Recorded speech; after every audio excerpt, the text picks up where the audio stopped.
నమస్కారం అధ్యక్ష. ఈ కొత్త ప్రభుత్వం ఏర్పడి దాదాపు 2 సంవత్సరాలు అయింది.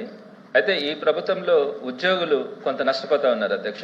2023లోనే పిఆర్సీ గడువు ముగిసింది. దాదాపు 3 సంవత్సరాలు కావస్తున్నా ఇప్పటి వరకు కొత్త పిఆర్సీ గురించి ఆలోచించేలా పిఆర్సీ వేయడానికి ముందు పిఆర్సీ కమిషన్ ఒకటి నియమించాల్సి ఉంది. 3 సంవత్సరాలు అవుతున్నా కూడా ఇప్పటిదాకా కూడా పిఆర్సీ కమిషన్ కూడా ఏర్పాటు చేయనటువంటి పరిస్థితి.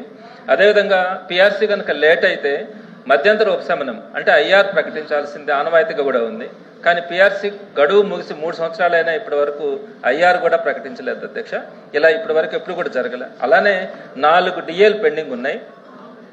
ఇంతకుముందు 2024 దాకా ఒక్క డిఏ కూడా పెండింగ్ లేకుండా క్లియర్ అయితే ఇప్పుడు 4 డిఏలు ఉన్నాయి. అదేవిధంగా స్వాతంత్రం వచ్చినప్పటి నుంచి కూడా 2024 వరకు సుమారుగా 23,000 కోట్ల బకాయిలు ఉంటే అవన్నీ చెల్లిస్తామని చెప్పారు అధ్యక్ష. అవి చెల్లించకపోగా కొత్తగా గ్రాట్యుటీ కానీ సరెండర్ లీవ్లు కానీ ఇవన్నీ కూడా యాడ్ అయ్యి సుమారుగా ఈరోజు 30,000 కోట్ల బకాయిలు ఉన్నాయి అధ్యక్ష. ఉద్యోగులు తీవ్రమైన ఆందోళనలో ఉన్నారు అధ్యక్ష. పేద కుటుంబాల నుంచి వచ్చి కష్టపడి చదివి ప్రభుత్వ ఉద్యోగాలు సాధించి పనిభారం, పథకాల నిర్వహణ, ఒత్తిళ్ల మధ్యలో వాళ్ళ విధులు నిర్వహిస్తా ఉన్నారు. అలాంటి ఉద్యోగులకు ఇప్పుడు మనం న్యాయం చేయాల్సిన అవసరం తప్పకుండా ఉంది అధ్యక్ష.